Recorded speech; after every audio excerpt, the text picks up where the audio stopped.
Master minds commerce చదవాలనుకునే 10th inter విద్యార్థుల తొలి ఎంపిక. నమస్కారం, సుమన్ టీవీకి స్వాగతం. నేను మానస. ఈ రోజు మనతో పాటు ఉన్నారు ప్రముఖ జ్యోతిష్య పండితులు సుభాష్ శర్మ గారు. వారితో మాట్లాడదాం. గురుగారు నమస్కారం అండి. శ్రీమాత్రే నమః. గురుగారు, రీసెంట్గా తమిళనాడులో ఒక చేప, దాన్ని ప్రళయ చేప అంటున్నారు, బయటికి వచ్చింది. దాన్ని చూసిన వాళ్ళందరూ కూడా ఆశ్చర్యపోతున్నారు. ఇలాంటి అంటే సముద్రం లోతుల్లో ఉండేటువంటి ఇటువంటి చేపలు బయటికి రావడాన్ని ఏ విధంగా చూడొచ్చు? ముందుగా ప్రేక్షకులందరికీ శ్రీమాత్రే నమః, శ్రీ గురుభ్యో నమః. జ్ఞానినాంనపి చేతాంసి దేవి భగవతి సా బలాయ కృషమోహాయ మహామాయ ప్రయశ్చతి. ఇక్కడ ఎప్పుడైతే ఈ యొక్క సృష్టిలో భూకంపాలు, సునామీలు లేదా ప్రళయాలు ఏదైనా వచ్చినప్పుడు కొన్ని సంకేతాలు రావడం జరుగుతుంది. ఏదైతే వచ్చేటప్పుడు ఇలాంటి సంకేతాలు ఎలా వస్తాయి అంటే, ఎప్పుడైతే ఈ యొక్క తమిళనాడులో వచ్చినటువంటి ప్రళయ చేప అనేటటువంటి ఎందుకు వచ్చిందంటే, సముద్రపు చాలా లోతులో ఉండేటటువంటి చేపలు ఇవన్నీ కూడా. ఇది చాలా అంటే ఒక లబ్బర్లా ఎలాగైతే సాగుతుందో అలా ఉన్నటువంటి చేప. ఇది వెండి రంగులో ఉండేటటువంటి చేపగా, అంటే ఎండ తాకిడి పడితే ఇది ఒక వెండి ఎలాగైతే మెరుస్తూ ఉంటుందో అలా మెరిసేటటువంటి చేప ఇది. ఇది చాలా అంటే ఇలాంటివి దొరకడము, బయటపడడం చాలా అరుదు. అవి ఒకవేళ దొరికాయి, అవి సముద్ర తీరానికి వచ్చాయి, బయటపడ్డాయి అంటే అవి తప్పకుండా ప్రళయానికి దారి తీసేటటువంటి సూచనలు జరిగేటటువంటి అవకాశాలు ఉన్నాయని అది ముందుగానే సూచించేటటువంటి. ఎందుకంటే ఎప్పుడైనా గుర్తుపెట్టుకున్న, భూకంపాలు వచ్చేటప్పుడు మొట్టమొదటిగా ఈ యొక్క సముద్ర గర్భంలో ఉన్నటువంటి భూమి కంపిస్తుంది.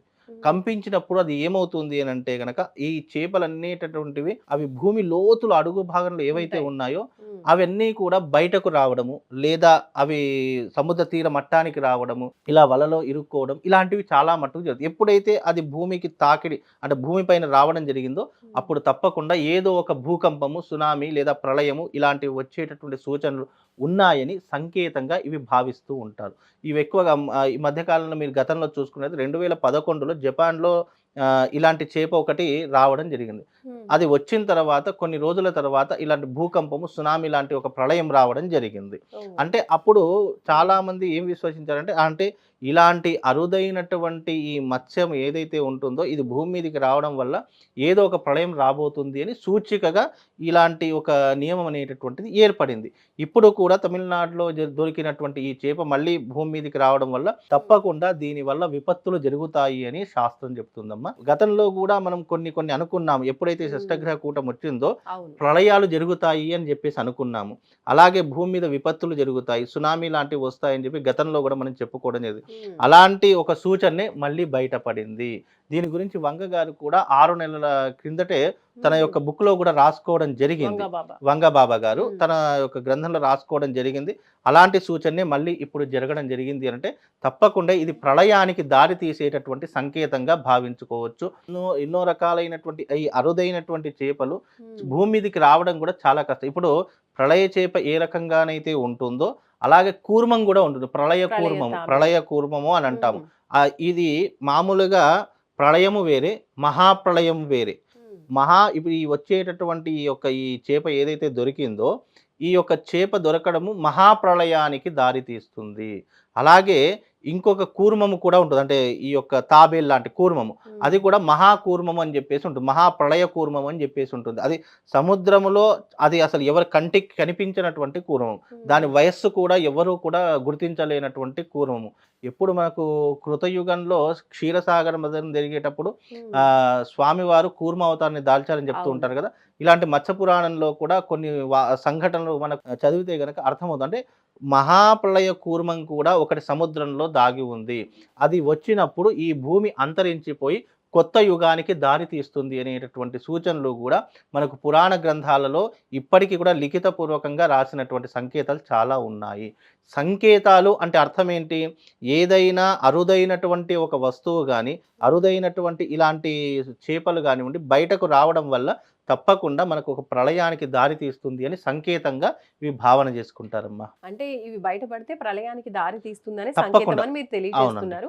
అంటే అంటే ఇంకో రకంగా ఏ విధంగా చూడొచ్చు? ఒకవేళ భూతాపం పెరిగిపోవడం వల్ల కూడా ఇలాంటివి జరుగుతాయని మనం అనుకోవచ్చు అంటారా? తప్పకుండా. ప్రళయం ఇప్పుడు సృష్టిలో జరిగేటటువంటి ప్రతి ఒక్క దానికి కార్యకారణ సంబంధం లేకుండా ఏది జరగదు.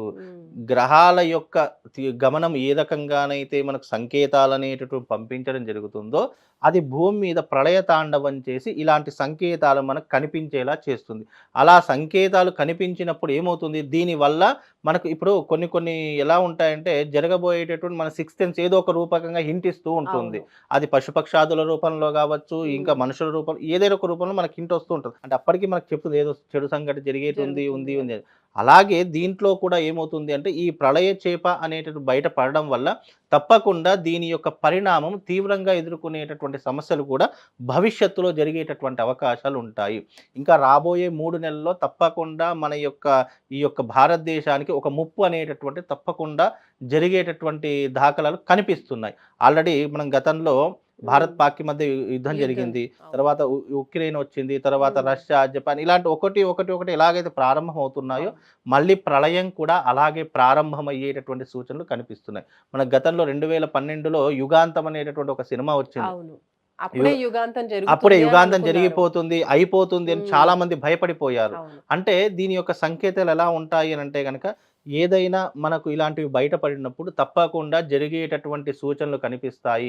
మరో 3 నెలల్లో తప్పకుండా భారతదేశానికి మరొక ముప్పు పొంచి ఉంది. అంటే ఇది దీనివల్ల అని కాదు, అది గ్రహ సంచారం వల్ల జరిగేటటువంటి సూచన. ఇది కూడా బయటపడింది కాబట్టి ఇది కూడా ఒక కారణంగా సంకేతం. చెప్పుకోవచ్చు. ఎందుకంటే 2011లో అది జపాన్‌లో బయటపడ్డప్పుడు ఒక ప్రళయం అనేటటువంటిది రావడం జరిగింది. మళ్ళీ ఇప్పుడు 2025లో మళ్ళీ ఇది బయటపడింది. మళ్ళీ దీని యొక్క పరిణామం అనేటటువంటిది ఏ రకంగా మనకు భూకంపం వస్తుందా, సునామీ వస్తుందా అనేటటువంటిది వేచి చూడాల్సిందే తప్ప అది ప్రకృతి నిర్ణయించడం జరుగుతుందమ్మా. ఎలాగైతే మనిషి పుట్టుక నిజమో చావు కూడా అదే రకమైనటువంటి నిజం. ప్రకృతిలో జరిగేటటువంటి వైపరీత్యాలు ఇలాంటి భూకంపాలు, సునామీలు అనేటటువంటివి ఆపడం ఎవరి తరం కాదు. అది ప్రకృతిలో జరిగేటటువంటి మార్పుకి ఒక కారణం అవుతుందే తప్ప ఇలాంటివి వస్తూ ఉంటాయి, పోతుంటాయి. ప్రకృతిలో జరిగేటటువంటి మార్పుకి సమాధానం జరుగుతుంది. అంటే మనకు ముందుగానే భగవంతుడు కొన్ని సంకేతాలు ఇచ్చినప్పుడు మనం అలర్ట్‌గా ఉండడం, మనం జాగ్రత్త తీసుకోవడం యొక్క అర్థమే తప్ప దీంట్లో ఇదేదో చాలామంది ఏమనుకుంటారంటే ఇలాంటివి భయపెట్టడానికి చెప్తున్నారు, లేదా బాధ పెట్టడానికి చెప్తున్నారు, ఇలాంటివి ఏమీ జరగవు అని చెప్పి చాలామంది కొట్టి పడేస్తూ ఉంటారు. మనం మాట్లాడుకున్నప్పుడు ఇవి జరగవు కాబట్టి చాలామంది దీన్ని లైట్‌గా తీసుకుంటారు. మనం మాట్లాడుకున్న తర్వాత ఒక వారం 10 రోజులకో, 10 రోజులకో లేదా ఒక నెల తర్వాత జరిగిన తర్వాత అప్పుడు ముందే చెప్తే బాగుండేది కదా, మేము జాగ్రత్త తీసుకునే వాళ్ళము అని చెప్పి అప్పుడు దాని గురించి ఆలోచన చేయడం మొదలు పెడతారు. గతంలో కూడా చాలా వీడియోలు చేసాం. ఇట్లాంటి భూకంపాలు వస్తాయి, ప్రళయాలు వస్తాయి, జన నష్టం జరుగుతుంది, ఆస్తి నష్టం జరుగుతుంది అని చెప్పేసి ఎవరూ పట్టించుకోలేదు. ఎప్పుడైతే ఫ్లైట్ ప్రమాదం జరిగిందో అప్పుడు పట్టించుకోవడం మొదలుపెట్టారు. మళ్ళీ ఎక్కడైతే మన బ్యాంకాక్‌లో సునామీ వచ్చిందో అప్పుడు పట్టించుకోవడం మొదలుపెట్టారు. మళ్ళీ ఇలాంటి నష్టాలు తప్పకుండా జరిగేటటువంటి సూచనలు మళ్ళీ భవిష్యత్తు కాలంలో రాబోతున్నాయి. ఇప్పటి నుండే ప్రజలందరూ చాలా అప్రమత్తంగా ఉండాలి. దీని యొక్క ప్రభావము సునామీ రూపంలో వస్తుందా, లేదా భూకంపం రూపంలో వస్తుందా, వ్యాధి రూపంలో వస్తుందా? ఆల్రెడీ కరోనా అనేటటువంటి ప్రారంభం అయ్యింది. దాని యొక్క సంకేతాలు ఇంకా మనకు కనిపిస్తూ ఉన్నాయి. దీని యొక్క విపత్తు ఏ రకంగా వస్తుంది అనేటటువంటిది భగవంతుడి యొక్క ఆధీనంలో ఉంటుంది. తప్పకుండా విపత్తు అయితే జరిగి తీరుతుందమ్మా. రైట్. ధన్యవాదాలు గురుగారు. నమస్కారం. శ్రీమాత్రే. సో చూస్తున్నారు కదండి, గురువుగారు తెలియజేస్తున్నారు ప్రళయ చాప దర్శనం ఏదైతే భూగర్భం లోపల మనకి సముద్రం లోపల ఉండేటువంటి ఇటువంటి చాపలు బయటపడడం వల్ల అంటే ప్రళయానికి సంకేతమే అని చెప్పి గురుగారు కూడా తెలియజేస్తున్నారు. అప్రమత్తంగా ఉండాల్సిన అవసరం కూడా ఉందని తెలియజేస్తున్నారు. చూస్తూనే వినండి సుమన్ టీవీ. నమస్తే.